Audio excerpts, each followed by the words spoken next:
네, 할렐루야. 네, 말씀 들어오신 성도님들 환영하고 축복합니다. 네, 오늘은 우리 사사기 5장의 말씀 중에 우리 11절까지 말씀을 살펴보도록 하겠습니다. 이 말씀은 이제 4장에 있었던 드보라의 그 기사에 이어서 이제 연장선상에서 그 드보라가 이제 승리한 후에 이제 하나님께 찬송하는 그런 노래로 이루어져 있습니다. 이 본문 같은 경우에 이제 시이기 때문에 아무래도 또 우리가 해석하는데 여러 가지 어려움이 있습니다. 왜냐하면 이제 시라는 것 장르 자체가 이제 단어들을 압축해서 최대한 간결하게 표현하기 때문에 이제 그 원어의 정확한 의미를 표현하기가 어려운 것도 있고, 또 이제 이 시는 평소에 사용하지 않는 이제 시적인 또 언어들이 많기 때문에 이제 그러한 이유로 인해서 또 성경에서 물론 한 가지의 이제 그 번역을 선택해서 이제 번역을 해야 되지만 또 여러 가지 의미로 해석될 수 있는 여지들도 많은 게 바로 이 시입니다. 그래서 저도 이제 본문을 또 해석하면서 또 해석하는데 필요한 것들 몇 가지는 또 다른 여지의 그런 가능성을 두고 또 말씀도 나누고 그런 식으로 해보도록 하겠습니다. 먼저 오늘 말씀 1절을 살펴보면 1절은 이제 4장에서 이스라엘이 이 시스라에 대해서 완벽한 승리를 한 후에 이제 드보라가 노래하는 그런 본문으로 시작됩니다. 그래서 우리 5장 1절의 말씀을 보면 이날에 드보라와 아비노함의 아들 바락이 노래하여 이르되 이렇게 되어 있습니다. 그래서 사실 여기에 이제 드보라와 바락이 함께 노래하는 것으로 나오는데 이제 여기서 노래하다라는 단어가 여성형으로 되어 있습니다. 그래서 이 히브리어 같은 경우에는 동사도 남성형, 여성형 이렇게 이제 그 표시가 되어 있는데 여기에서 보통의 경우에는 이제 남성형으로 많이 쓰는데 이 단어 노래하다라는 단어가 지금 여성형으로 표현된다는 것은 이 노래를 주도하는 사람이 바락도 같이 노래하고 있지만 드보라라는 것을 강조하고 있는 것입니다. 그리고 한글의 순서에도 보면 드보라가 이 바락이라는 이름보다 앞에 나오고 있기 때문에 역시나 이 노래를 주도하는 이는 지금 여성 선지자이자 사사인 드보라라는 것을 알려주고 있습니다. 그래서 저는 이제 편의상 이 노래를 이제 드보라가 한 것이라고 이렇게 표현하면서 이제 본문을 보도록 하겠습니다.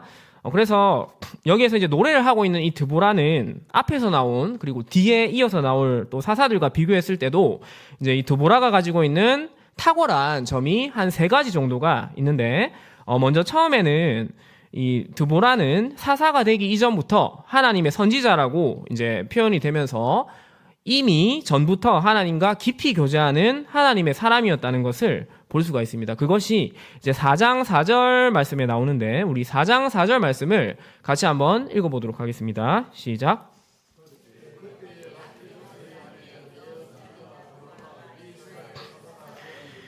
네, 그래서 이제 이 구절에서 드보라가 이제 사사로 부름을 받는데 그 전에 보면 여선지자라는 표현이 있습니다. 일반적으로 다른 사사들은 그 이전에 하나님과 어떠한 관계를 하지 않다가 성령님께서 관건적으로 임해서 이제 사사가 된다든지 아니면 성령님이 임하지 않았지만 또 사사가 되는, 그래서 그 이후에 이제 하나님께 쓰임을 받는 그런 사사들인데 드보라 같은 경우에는 그 이전부터 이미 하나님의 사사라는, 그래서 남다른 그 하나님과의 관계를 보여주는 그런 사사였습니다. 그리고 이제 두 번째로는 또 이 드보라는 다른 사사들은 보통 전쟁을 통해서 외부의 적들의 위험에서 이제 구원을 하였는데 드보라는 이제 그 사사기 4장 5절에 보면 이제 재판을 하면서 백성들의 내부의 문제도 해결하는 것을 볼 수가 있습니다. 우리 4장 5절 말씀도 같이 한번 읽어보겠습니다. 시작.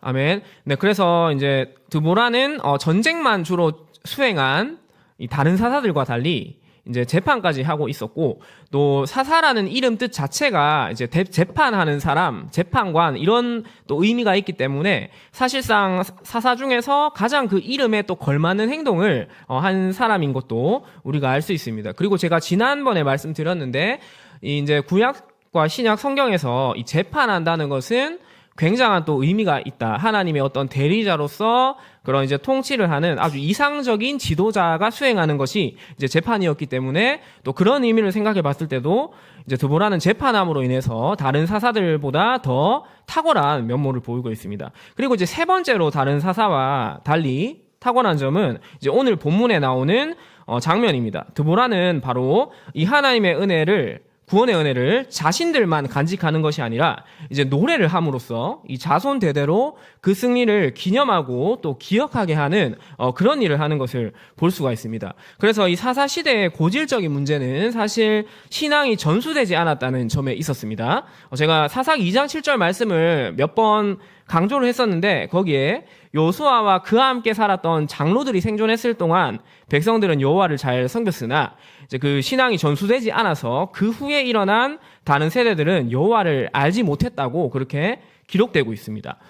드보라 시대 이전의 사사들인 온니엘, 에훗, 또 삼갈과 같은 사사들의 한계도 역시나 그들이 자신들의 세대는 또 백성들을 이제 구원하고 평안을 가져다 주었을지 몰라도 그러한 하나님의 구원의 역사를 다음 세대에게 전수하지 않았다는 점입니다. 그런데 이와 달리 드보라는 이제 그들을 구원하신 하나님을 노래함으로써 후세대에게 하나님이 어떠한 분이신지 전하고 있다는 것이 또 드보라의 굉장히 중요한 또 행한 일 중 하나입니다.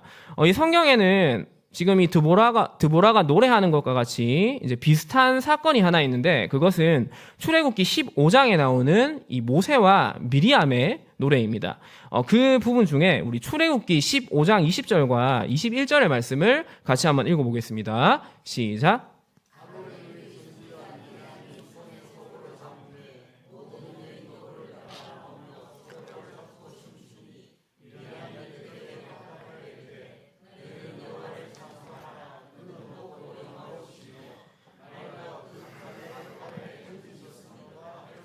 아멘. 네, 그래서 이제 이 말씀도 하나님의 도우심으로 인한 이스라엘의 대승과 또 이어지는 이스라엘의 찬송, 그리고 이제 또 미리암과 또 여기 나오는 드보라가 여선지자로 표현된다는 것, 이런 점에서 이제 공통점을 발견할 수 있습니다. 그런데 이제 차이점은 출애굽기는 모세, 남자 지도자인 모세가 먼저 노래를 부르고 그 다음에 여선지자인 미리암이 화답하는 식으로 불려지는데 이제 이 오늘 본문 같은 경우에는 바락이 앞에서 불순종해서 그런지 몰라도 노래의 주도권도 이제 여선지자인 드보라가 주도하는 것으로 나오는 그런 차이점이 있습니다.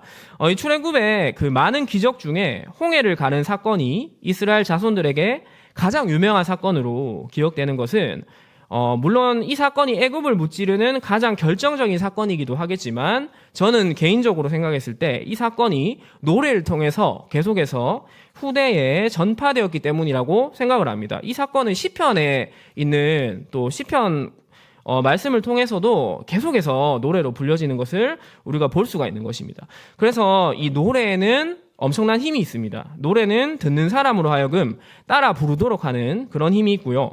또 노래는 후세대에게 계속 전해지는 그런 힘도 있습니다. 그리고 노래는 비록 처음에는 그 뜻을 잘 몰라도 부르다 보면 그리고 부르면 부를수록 그 의미가 또 서서히 깨달아지는 그리고 어느 날 깨달아지는 그런 이제 힘도 가지고 있습니다. 그래서 우리가 그 몇 주 전에 이제 임성지 간사님이 그 이제 예배에 대한 그 강의를 하면서 이제 이런 말을 했는데 기억나십니까? 그 이제 임성지 간사님이 예전에 그 솔리드라는 그룹을 좋아했고 그래서 이제 그 가수가 처음에는 좋아서 또 멜로디가 좋아서 그 이 밤의 끝을 잡고라는 노래를 이제 뜻도 잘 모르고 부르다가 나중에 이제 그 의미를 알아서 충격을 받았다 이런 말을 했었는데 이와 같이 노래는 계속해서 우리가 중얼하고 또 처음에 그 의미를 모를지라도 부르다 보면 이 의미가 깨달아지는 그런 힘이 있는 것입니다. 그래서 이 사사기가 잘 보여주고 있듯이 단지 이스라엘이라는 공동체 안에 있는 것만으로 신앙은 저절로 전수되는 것이 아닙니다. 그것은 오늘날도 마찬가지인 것이죠. 우리의 다음 세대를 그저 교회라는 테두리 안에 들여놓는 것으로 그들의 믿음이 저절로 자라지 않는 것입니다. 다음 세대에게 신앙을 전수할 수 있는 가장 좋은 방법은 내가 만난 하나님을 나의 언어 그리고 나의 간증, 나의 묵상과 고백으로 자녀들에게 가르치고 알리는 것입니다. 하나님이 나의 삶에서 베푸시는 구원과 또 승리와 은혜들을 홀로 간직하지 마시고 이 드보라와 같이 하나님을 증거하는 도구로 사용하시길 축복합니다. 네, 그리고 이제 2절부터는 드보라가 부르는 이 찬양의 노래의 내용이 나오고 있습니다. 우리 2절 말씀을 같이 한번 읽어보겠습니다. 시작.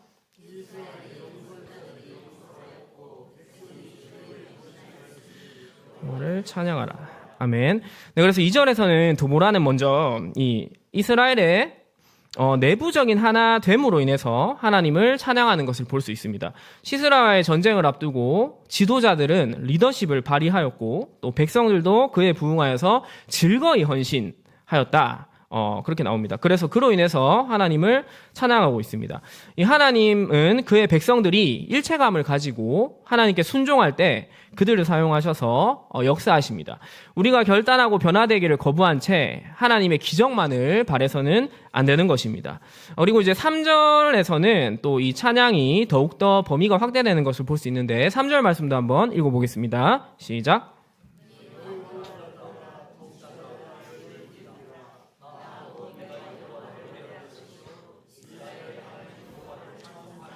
아멘. 네, 그래서 이제 2절에서 주의 백성들이 하나로 연합하였기 때문에 이제는 세상에 당당하게 하나님을 선포하는 것을 볼 수 있습니다. 드보라는 너희 왕들아 들으라, 통치자들아 귀를 기울이라 라고 하는데 당시에 이스라엘은 왕정 국가가 아니었기 때문에 여기에서 말하는 왕과 통치자는 이방 나라의 지도자들을 의미하는 것입니다.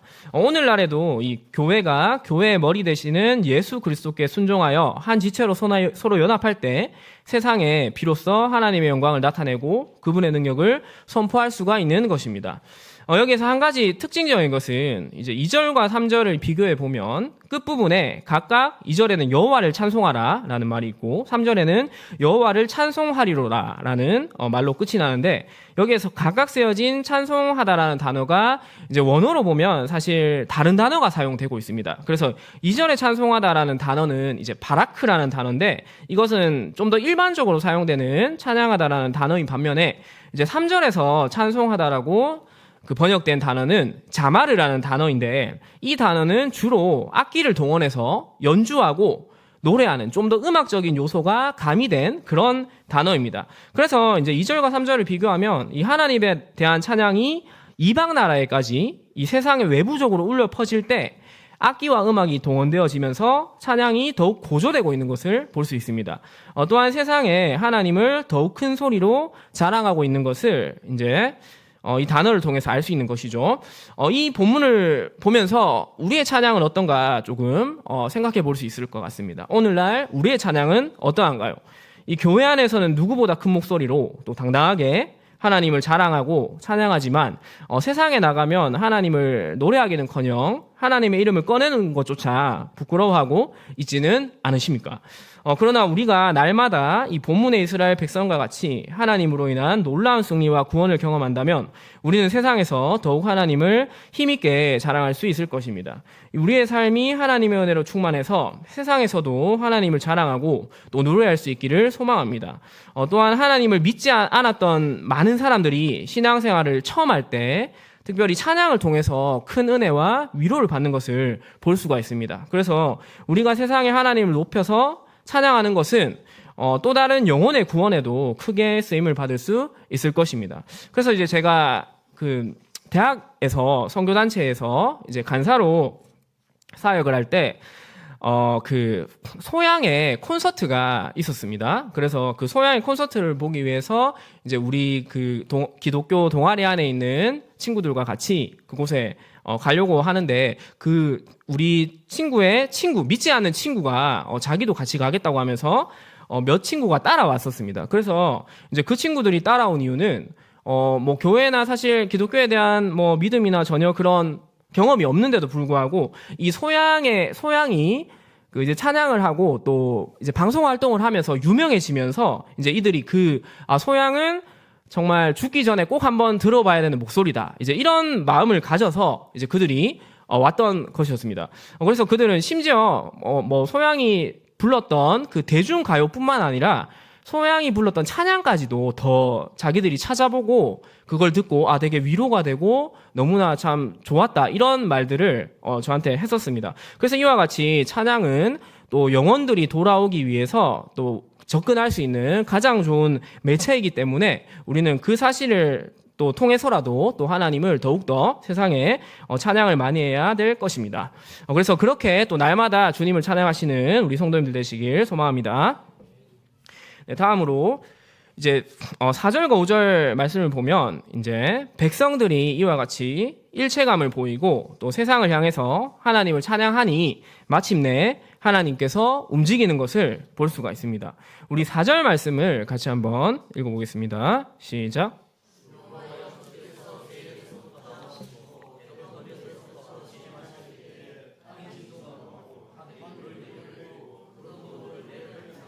아멘. 네, 그래서 여기에서 이제 하나님이 이 현현하시는 것을 이제 의인화해서 묘사를 하고 있습니다. 본문에 보면 하나님이 세일에서부터 나오고 또 에돔들에서부터 오신다고 되어 있습니다. 이 세일과 에돔은 이스라엘 남쪽에 있는 사막 지역에 위치한 그런 땅입니다. 그리고 가나안 땅에 입성하기 전에 이제 이스라엘 백성들이 머물렀던 그 광야의 지역 중 일부인 것입니다. 드보라는 죽음의 땅인 광야에서 그들을 구원하셨던 과거의 하나님을 회상하면서 동일하게 오늘날 구원을 베푸실 하나님을 기대하고 있는 것을 볼 수 있습니다. 또한 당시에 이제 고대 근동의 사람들은 북쪽에 가장 높은 산이 있다고 생각을 했고 신도 북쪽에 있는 그 신의 거처에 거한다고 생각을 했었는데 드보라는 하나님이 북쪽이 아니라 그 반대편인 남쪽의 그리고 죽음의 땅인 광야에서 온다고 하시면서 이 세상 사람들의 잘못된 우상에 대한 믿음을 지금 폭로하는 것을 볼 수가 있습니다. 그리고 더 나아가서 이 4절에 보면 이제 땅이 진동한다라는 표현, 그리고 5절에서는 산이 진동한다라는 표현을 2번 하면서 이제 이 자연이 진동하는 것을 3번 강조하고 있습니다. 당시 사람들은 땅이나 산 같은 거대한 자연을 신으로 숭배했었습니다. 그런데 이제 그것들이 여기에서는 참 하나님 임재하실 때 마치 두려워서 떠는 듯한 이미지를 표현하면서 역시나 이러한 자연들은 거짓신이고 또 우상이며 또 무기력한 하나님이 지은 피조물이라는 것을 거듭 드러내고 있습니다. 이와 같이 세상은 그리스도인들이 참 하나님을 찬양하고 증언할 때 비로소 우상의 무익함과 거짓 실체를 깨닫게 될 것입니다. 그리고 이제 4절에 또 더하여 보면 이제 하나님이 땅의 진동과 함께 비를 동반하여서 또 나타나는 것으로 이제 묘사가 되고 있는데 이것은 이스라엘이 전쟁에서 결정적인 승리를 주는 요인이 됩니다. 이제 이것은 다음번에 그 뒤에 나오는 본문과 이어서 볼 때 좀 더 자세하게 살펴보도록 하겠습니다. 다음으로 이제 하나님이 임재하셨고 그리고 이제 6절에서는 그 하나님이 구원하시기 전에 이스라엘의 또 현실에 대한 그 상황을 이제 묘사하는 것을 볼 수 있는데 우리 6절 말씀을 같이 한번 읽어보겠습니다. 시작.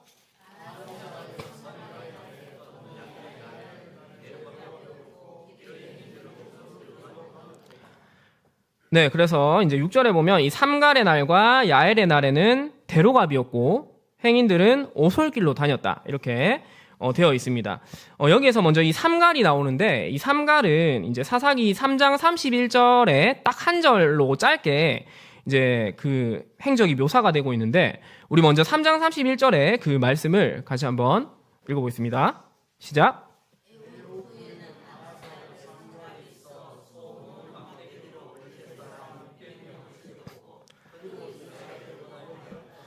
아멘. 네, 그래서 이제 이 삼갈은 이제 드보라와 거의 동시대에 활약을 했던 사사 중에 한 명인데요. 이 삼갈은 이제 많은 정보가 나와 있진 않지만 이 한 절을 통해서 우리가 한 2가지 정도를 알 수 있는데 먼저는 이 삼갈이 아낫의 아들이라고 되어 있습니다. 그런데 이 아낫은 이제 전쟁의 여신으로 그 우상 신 중에 하나입니다. 그러니까 한마디로 삼갈은 우상 숭배자였는데 그럼에도 불구하고 이제 하나님이 그 자신도 모르게 이 삼갈을 사용해서 이스라엘을 구원하셨을 수도 있는 이제 그런 또 정황을 우리가 예상할 수가 있습니다. 그리고 이제 2번째로는 끝부분에 보면 그도 이스라엘을 구원하였다라고 하면서 이제 그도라는 단어는 마치 전혀 예상할 수 없었던 사람이 이제 그마저도 이스라엘을 구원했다. 이제 이런 의미를 주는 것을 볼 수가 있습니다. 그리고 이제 두 번째 인물인 6절에 나오는 이 야엘의 날이라고 할 때 야엘이라는 사람도 마찬가지로 우리가 지난번에 살펴봤지만 이 여인도 이제 이스라엘을 구원하기 위해서가 아니라 어떤 자신과 가문의 이해관계에 따라서 이제 시스라를 죽인 것인데 그것이 결과적으로 이스라엘에게 승리를 주었던 그런 인물입니다. 그래서 이제 이 삼갈과 야엘은 이방인이라는 공통점이 있고 또 하나님에 대한 어떤 신앙이 동기가 되어서 행동을 한 인물은 아니라는 그런 공통점을 가지고 있는데 이 같은 이방인의 활약은 이스라엘에 일시적이고 또 부분적인 승리를 주었지만 여전히 그것은 한계가 있는 것이라고 이제 드보라는 말하고 있습니다. 그래서 6절에 보면 이제 이스라엘은 여전히 대적의 압제로 오솔길로 다녔다. 이렇게 이제 표현이 되고 있습니다. 그리고 대로 이 큰 도로 사람들이 접근하기 좋은 그런 중요한 길들은 대적들이 차지하고 있는 상황이라는 것을 이제 드보라가 알려주고 있습니다. 그리고 이제 7절에 가면 또 그러한 압제들이 계속해서 강조되고 있는데 우리 7절 말씀을 한번 읽어보겠습니다. 시작.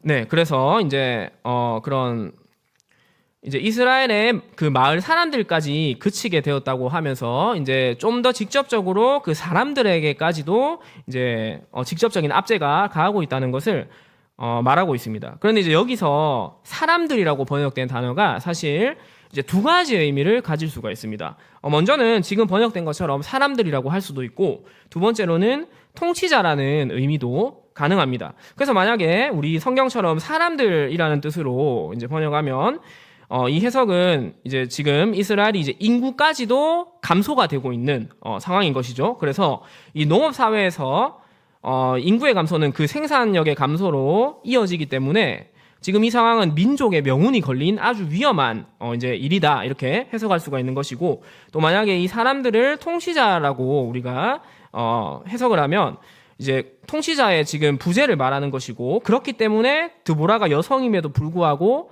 왜 자신이 지도자가 되었는지를 설명하는 이제 이러한 본문이 되는 것입니다. 그런데 이제 어떠한 해석을 따르든지 간에 드보라는 이스라엘의 위기로 인해서 지금 이스라엘의 어머니가 되었다고 이제 말을 하고 있는 것을 볼 수 있습니다. 그리고 나서 이제 이스라엘이 어머니가 되고 나서 이제 이어지는 8절의 상황들이 나오고 있는데 우리 8절의 말씀도 한번 읽어보겠습니다. 시작.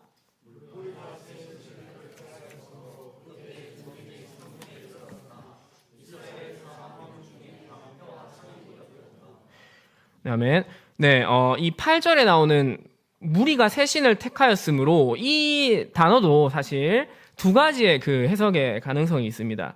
그래서 먼저는 이 개역 개정에 우리가 번역을 따라서 무리가 새 신들을 택하였다라고 하면 이 의미가 이스라엘이 지금 새 신을 택했다. 그러니까 우상 숭배를 해서 그로 인해서 전쟁을 스스로 자초하게 되었고 또 백성들은 무기가 없이 절망적인 상황에 빠진 것으로 해석을 할 수 있습니다. 그래서 이스라엘 행동을 부정적인 것으로 이제 해석을 할 수 있는 것이죠.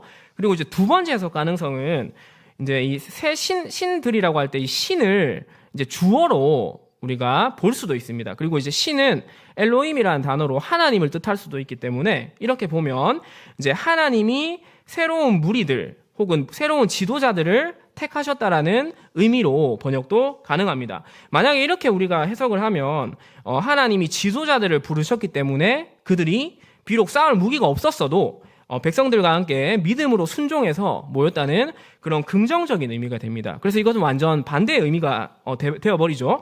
그런데 이제 우리가 이 문맥을 봤을 때 9절에 보면 드보라가 이스라엘의 방백을 다시 한번 칭찬하는 그런 이제 표현이 나오고 있습니다. 그래서 이 9절과 연결 짓는다면 아마도 이 8절은 하나님이 새로운 지도자를 택하셨고 또 그들의 순종을 의미하는 것으로 보는 게 저는 좀 더 이 문맥상 맞지 않을까 그런 생각을 해봅니다. 그래서 이제 이런 식으로 지도자들이 또 하나님께 순종을 하였고 그로 인해서 다시 한번 이스라엘 온 백성들의 일치됨으로 인해서 이 드보라가 9절과 10절에서 이제 하나님을 찬양하는 것을 볼 수가 있는 것입니다. 그래서 우리 9절 말씀을 같이 읽어보겠습니다. 시작.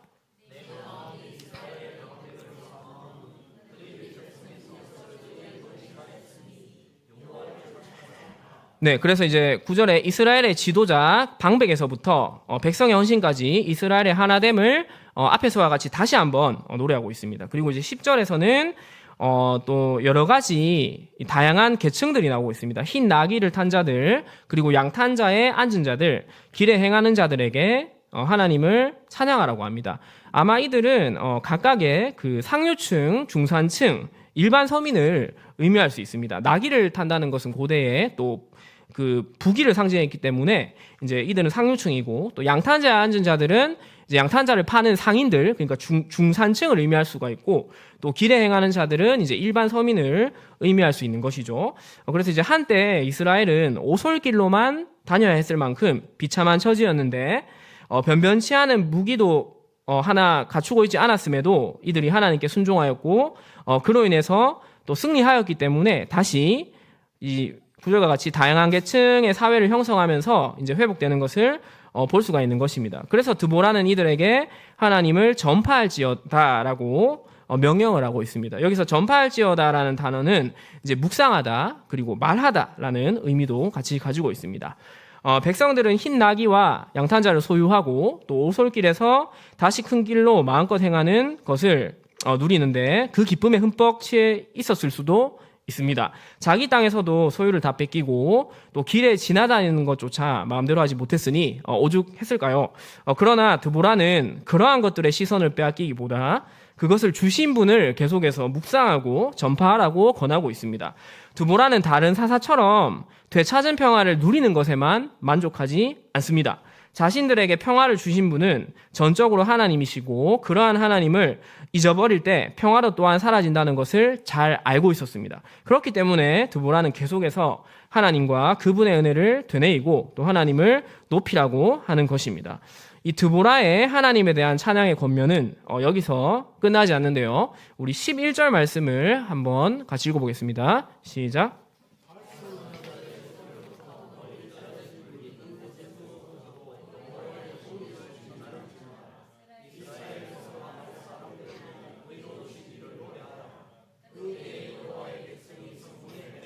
아멘. 네, 그래서 11절에는 이제 활 쏘는 자들의 소리로부터 멀리 떨어진 물 깃는 곳에서도 여호와의 공의를 전하라고 말하고 있습니다. 전쟁의 현장에서 하나님의 역사를 직접 경험한 활 쏘는 자들뿐만 아니라 지극히 일상적인 장소인 물 깃는 곳에서도 하나님을 전하라고 하고 있습니다. 여기서 이제 전하다라는 말은 10절에 전파하다라는 단어와 약간 다른데 이제 자세히 말하다, 그리고 반복해서 말하다라는 뜻을 가지고 있습니다. 우물을 깃는 여인들은 이 전쟁의 승리와는 전혀 상관없는 사람처럼 생각될 수 있지만 이러한 승리가 있기에 평화로운 일상이 가능한 것입니다. 그렇기 때문에 이제 하나님을 찬양할 수 있는 것이죠. 그런데 이 우물가에 있는 여인들은 전장의 현장에 없었고 하나님의 행하심을 직접 경험하지는 못했습니다. 그런데 어떻게 여기에 나온 것처럼 하나님의 승리에 대해서 자세히 말할 수 있고 또 그 일을 반복해서 말할 수 있을까요? 그것은 먼저는 이 전쟁의 현장에 있었던 자들이 자신의 경험한 하나님을 이 우물을 깃는 자에게 전할 때 가능한 것입니다. 사건의 당사자에게 하나님이 하신 일을 듣는 것이 먼저 중요한 것이죠. 그리고 두 번째로는 그 일을 들었을지라도 나의 일처럼 느낄 때 그때 이제 사람은 그것을 반복해서 말할 수가 있는 것입니다. 아무리 주변에서 큰 사건이 일어나고 그랬다고 할지라도 그것이 나와 크게 상관없는 일이라고 여겨지면 사람은 그냥 듣고 지나쳐 버릴 수밖에 없는 것이죠. 그래서 애써서 그 일을 반복해서 말하지 않으려고 할 것입니다. 그래서 이제 오늘의 말씀을 정리해 보면 우리는 이제 드보라는 오늘 하나님을 찬양하라는 그 권면을 지속적으로 하고 있는데 어떻게 우리는 드보라와 같이 하나님을 찬양할 수 있을까요? 먼저는 우리가 교회에서 일체감을 가지고 주 안에서 한 하나님의 자녀임을 인식할 때 내 주변의 지체들에게 일어나는 크고 작은 일들에 대해서 함께 기뻐하고 또 찬양할 수 있습니다. 주변의 형제 자매가 공경에 처하고 어려운 일을 맞이할 때 함께 탄식하며 하나님께 탄원할 수 있으며 그의 간절한 기도 제목이 나의 기도 제목이 될 수 있고 또 그의 기도에 대한 하나님의 응답이 나의 응답과 같이 기쁨으로 여겨질 수 있는 것입니다. 그래서 우리는 주 안에서 먼저는 하나라는 것을 그 일치성을 가지는 것이 중요할 것입니다. 그리고 두 번째로는 오직 하나님이 내 삶의 유일한 목적이며 하나님이 내 삶의 주인 되심을 인정할 때 그분을 지속해서 찬양할 수 있을 것입니다. 내 삶의 고난의 순간이 찾아올 때 고난에서 나를 지켜주실 뿐 아니라 그것을 통해 나를 성장시켜 주시는 분이 하나님이심을 신뢰할 때, 그리고 내 삶의 풍요와 부요함이 찾아올 때 그 모든 것을 주신 분은 하나님이시고 또한 이 모든 것을 거두어 가실 수도 있는 분이 하나님이심을 인정할 때, 그리고 때로는 지극히 평범해 보이는 일상 속에서도 우리를 위해서 보이지 않게 일하고 계신 하나님을 지속적으로 인식할 때, 그럴 때 우리는 하나님을 항상 기쁘게 찬양할 수 있을 것입니다. 그래서 오늘 11절이라는 이 짧은 구절에 찬양하다라는 말이 이제 원어로 보면 5가지의 서로 다른 단어로 나오고 있습니다. 그만큼 찬양은 하는 사람마다 다양하고 또 풍부하고 개인적으로 할 수 있는 것입니다. 그래서 우리 드보라가 이 권면하는 찬양으로의 초청에 즐거이 응답하시는 우리 모든 성도님들이 되시길 주님 이름으로 소망합니다.